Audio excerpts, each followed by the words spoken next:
I never imagined working in a prison, fresh from residency, buried under student loans that could fund a small nation's healthcare. I was desperate. Hospitals wanted experience I didn't have. And after 6 months of rejections, a prison doctor job at Crestview Correctional Facility caught my eye. The pay was solid, benefits decent. My girlfriend Emily wasn't thrilled. Criminals, Alex, she said over dinner in our tiny apartment. Murderers, thieves. Is that your dream? I understood her worry, but my bank account screamed louder. I went into medicine to help people, criminals or not. They're human. That's what I told myself. Crestview, a medium security prison, an hour from Tucson, housed 3,200 inmates. Its concrete walls, razor wire, and guard towers screamed dystopia. The medical facility, a standalone building, had exam rooms, a pharmacy, and 12 beds. My supervisor, Dr. Karen Holt, a sharp no-nonsense veteran, laid out the rules on day one. Never trust an inmate's word without proof. They'll fake anything for drugs or favors. Never be alone with one. And some are dangerous, don't let compassion blind you. Orientation was a crash course in security, emergencies, and prison dynamics. Dr. Holt warned about night shifts, skeleton crew, strange vibe. Inmates get philosophical after dark. I didn't get it then. My first weeks were routine treating diabetes, hypertension, stab wounds. Inmates varied. Some grateful, others manipulative. Guards were a mix, too professional, jaded, or power-hungry. Officer Daniel Torres, a calm veteran, advised, treat them like people, but never forget why they're here. His words stuck as I prepared for my first night shift, unsure what philosophical meant, but ready to find out. Dr. Holt scheduled my first night shift, a month in a chilly Wednesday in November. Nights were quieter. One doctor, one nurse, one guard. Routine stuff, she said. Headaches, withdrawal, anxiety. Stick to the rules. The medical building felt eerie at night, its shadows stretching under harsh security lights. Nurse Maria Chen, a seasoned pro in her 40s, handed me the roster. 5 patients, including diabetics, and 2 in opioid withdrawal. Pretty standard, she said with a nod. The first hours were calm. I checked patients, adjusted meds, and slogged through paperwork. Maria dozed at the nurse's station by 2 a.m. while I read case files. Then the radio crackled. Medical to see. Inmate emergency. Maria snapped awake, grabbing the kit. Nature, she asked. Seizure or fit? Conscious but erratic, the voice replied. We rushed through checkpoints to C-Block, a high-security disciplinary unit. Rookie guard Jenkins met us, nervous. It's Javier Morales, acting strange, talking to nobody. Been in solitary a week. From outside cell C-52, I heard frantic muttering in English and Spanish. Morales, a tattooed man in his 30s, rocked on his bed, eyes wild.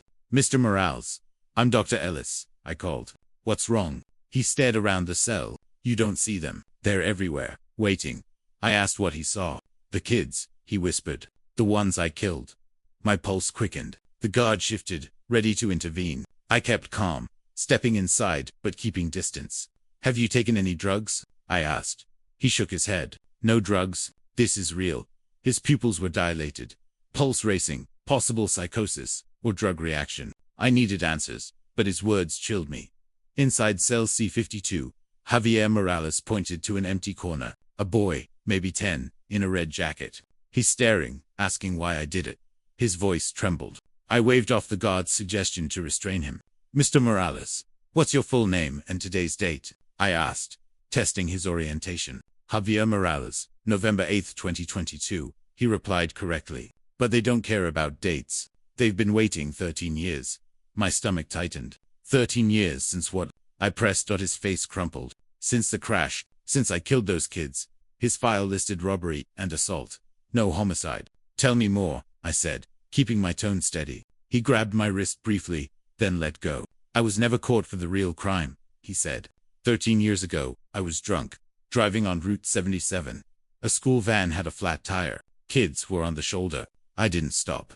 The 2009 Tucson hit-and-run flashed in my mind. 3 kids dead. 4 injured. Driver never found. I ditched the car in Nogales, he continued. Told myself it was an accident. Stopping wouldn't change it. Morales' symptoms dilated pupils. Clammy skin suggested a psychotic break. But his story was too specific. They know I'm dying, he added. The cancer. They're here to collect.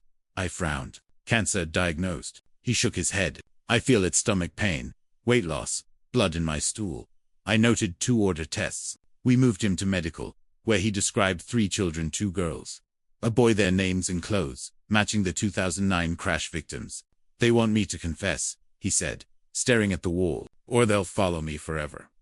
In the medical unit, Javier Morales' hallucinations persisted. He described the children Isabella, Mateo, Elena, with details matching the 2009 crash reports, their ages, clothes, even the red jacket on the boy. His pulse stayed erratic, his skin clammy. I administered a sedative to calm him, but his words echoed.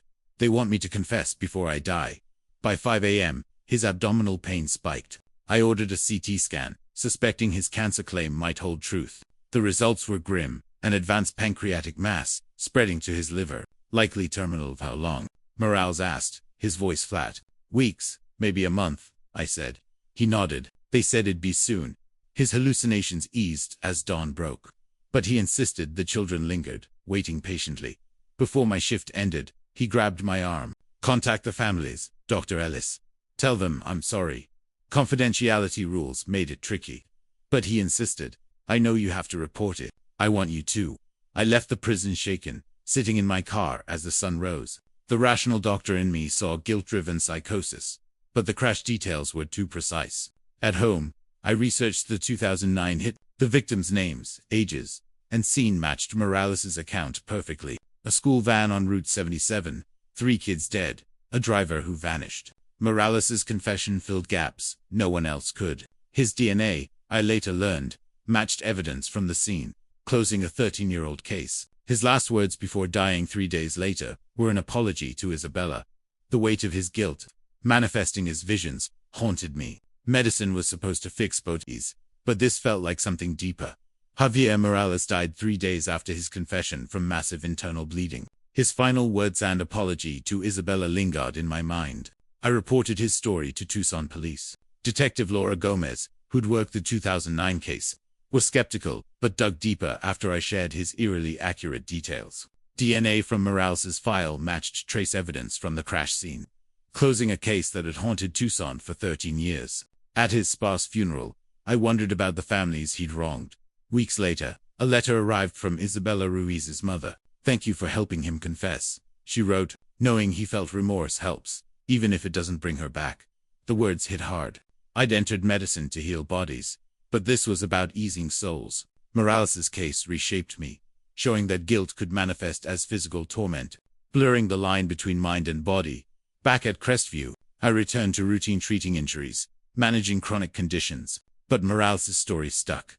Dr. Holt dismissed it as a guilt-induced psychotic break, common in prisons. "Inmates carry heavy burdens," she said. "Some crack under it." Yet the precision of his visions nagged at me. Were they just hallucinations? The prison's oppressive air, despair, isolation seemed to amplify these moments. I began noticing a pattern during night shifts. Inmates confessing uncharged crimes, describing victims with uncanny detail. Another case surfaced months later.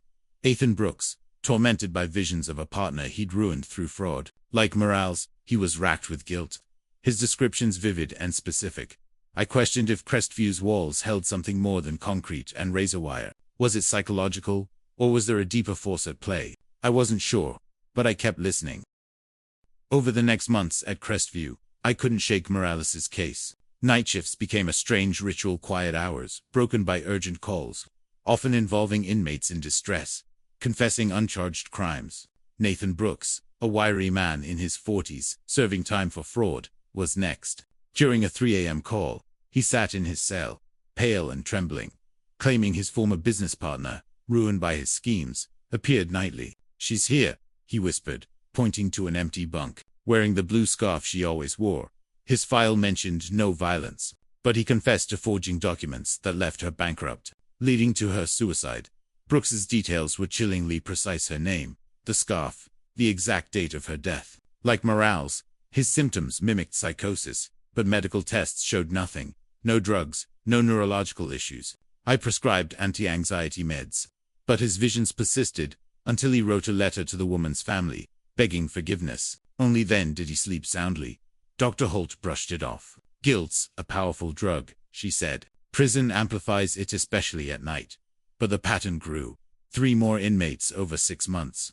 All on night shifts, confessing hidden crimes with vivid, victim-specific visions. One spoke of a robbery victim, another a betrayed friend. Each case matched external records I quietly checked. Crestview's atmosphere, its isolation, the weight of captivity seemed to crack open buried truths. I wondered if the prison itself, with its concrete walls and relentless despair, was a catalyst. Was it just psychology, or something more? I wasn't superstitious, but the consistency unnerved me.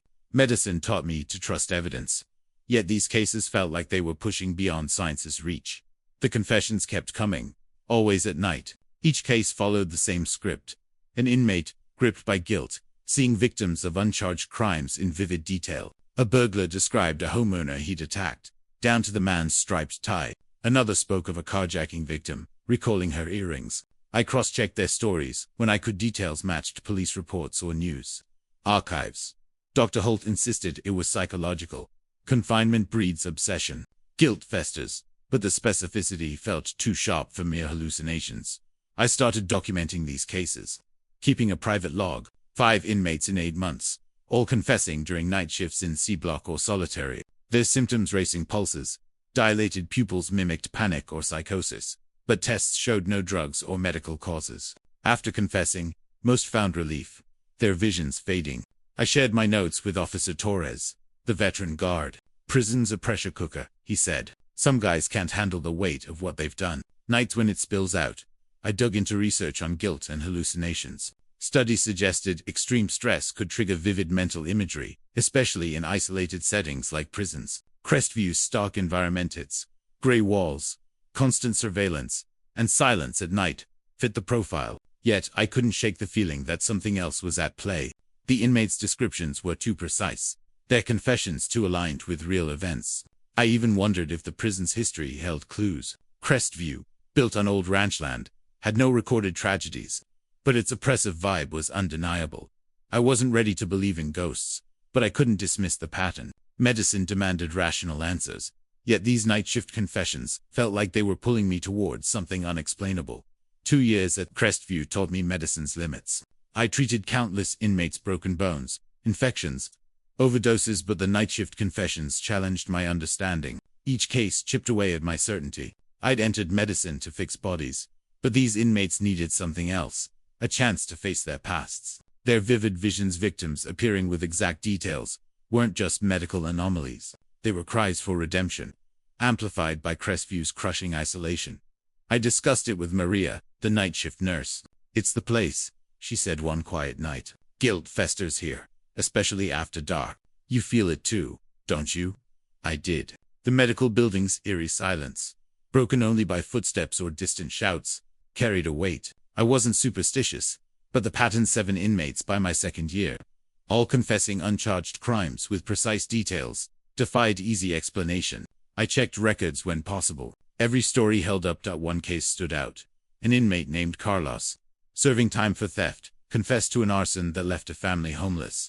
He described a girl in a yellow dress watching him from his cell's corner. The fire's details matched a 2015 case, unsolved until his confession led to a reopened investigation.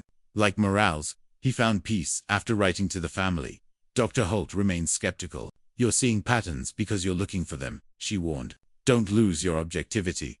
But I couldn't unsee the evidence. Crestview's night shifts seemed to unearth truths medicine couldn't explain. I began to see my role differently, not just healing bodies, but bearing witness to confessions. As my time at Crestview neared its end, I knew these experiences would shape me, even if I never fully understood them.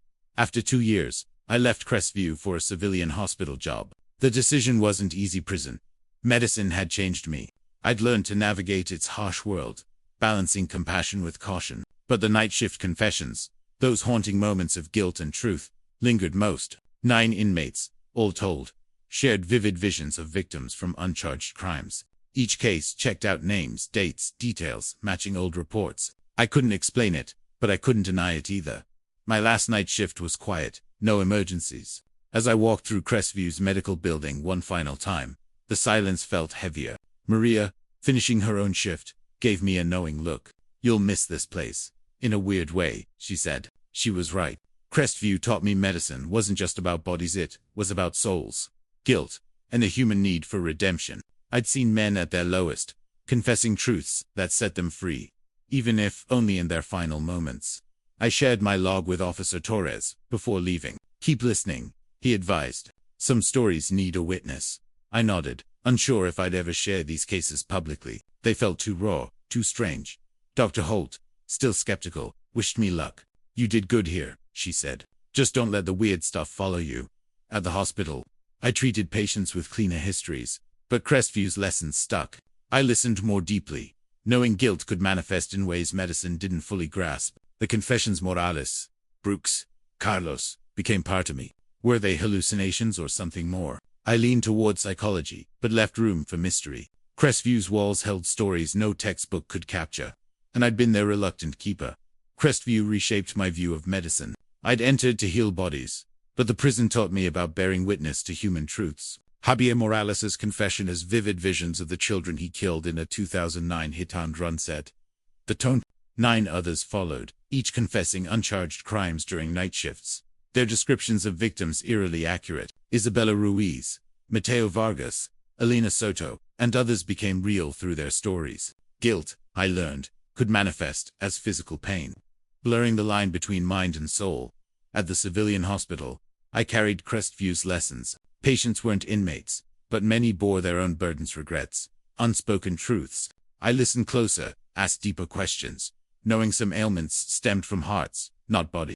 My private log of Crestview's cases stayed locked away, too strange to share widely. Yet I often revisited it, wondering if the prison's oppressive isolation and despair had unlocked those confessions, or if something beyond science was at play. The families of victims found some closure through his confession. Letters from others, like Isabella's mother, thanked me for helping inmates face their pasts. It didn't erase the pain, but it mattered. Medicine, I realized, wasn't just curing it, was sometimes about guiding people toward truth. Even at the end, years later, I still ponder Crestview's night shifts, Dr. Holt's skepticism, Torres's quiet wisdom, and Maria's knowing glances shaped me as much as the inmates' stories. Were those visions guilt-driven hallucinations, or something more? I lean toward the former, but can't dismiss the latter. What I know is this. In Crestview's concrete walls, I learned that healing often means holding space for someone's truth, no matter how heavy. That lesson, more than any prescription, defines my work. Asterisk.